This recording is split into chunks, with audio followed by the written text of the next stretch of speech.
Ah, that dreaded check engine light. We've all been there, right? That sinking feeling.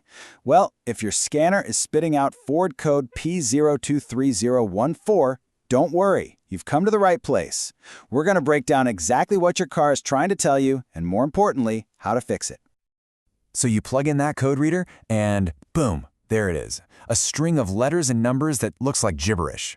It's so easy to just feel totally overwhelmed right then and there. But listen, think of this differently. This isn't a problem, it's a clue. It's the first step in solving a puzzle. Your car is literally talking to you. We just need to translate. And if that code is P023014, then you can take a deep breath. We've got this. Let's dig in and figure out what it means and how you can get it sorted out. Okay, so what is this secret message from your Ford? See, a trouble code isn't just some random error. No way. It's a super specific signal pointing you to a problem. Let's crack this code together. All right, here's the official, super technical definition. Fuel pump relay coil circuit malfunction. Yeah, I know, it's a total mouthful, sounds complicated. But stick with me. All it's really saying is that your car's main brain, the body control module, or BCM for short, it's noticed something's wrong with the wiring to your fuel pump. It's either detected a break in the wire, that's what we call an open circuit, or a wire is touching metal where it shouldn't be, creating a short to ground. Let's put that in plain English, shall we? Imagine your fuel pump is a lamp in your living room. The relay, that's the light switch on the wall. This code, P023014, basically means your car's computer walked over and flipped the switch, but the lamp didn't turn on. Simple as that. Something's messing with the power, and our job is to figure out what. Okay, so now we've translated the message. We know what's happening. So it's time to put on our detective hats. We need to figure out why that switch isn't working. And for this particular case, we've got 4 main suspects to investigate. And here's the great news. This code is pretty specific. It narrows it down to just 4 possible culprits. Now, they all do the same thing. They stop power from getting to the fuel pump, but they do it in different ways. So, let's line them up.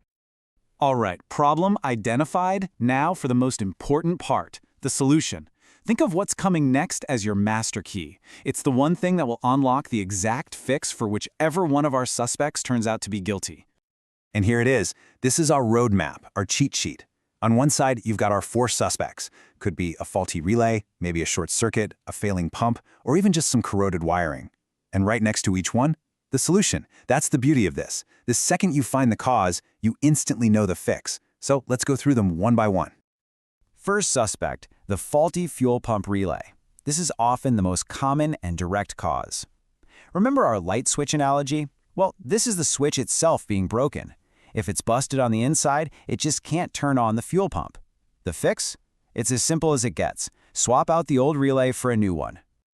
Next up, suspect number 2, a short circuit in the wiring. Now in this case, the switch, the relay, it might be perfectly fine. The problem is the wiring going to the switch. A short circuit is like a detour for the electricity. It's taking a wrong turn and never getting where it needs to go.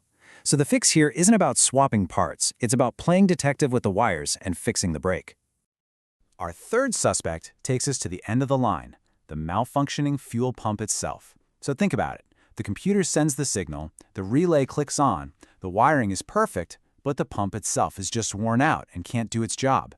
If that's the culprit, there's only one fix. The pump has to be replaced. And our final suspect is corroded wiring. And you know, this is a classic case of a tiny thing causing a huge headache. The best way to think about corrosion is like rust or gunk inside a pipe. It's blocking the flow. In this case, it's blocking the flow of electricity. And the great news is, a lot of the time, you don't need to replace anything. The fix is just giving those connections a good cleaning. So, let's bring this all together. What's the big takeaway? Well, the whole point of this is to move you from that moment of panic, seeing that light come on, to a place of confidence. Now you know what to look for, you know how to think about the problem. Because at the end of the day, this isn't just about making a little light go away on your dash, right? It's about knowing your car is running the way it should be, smoothly, and more importantly, safely. When you understand what's going on, you're really taking control. You're in the driver's seat, literally.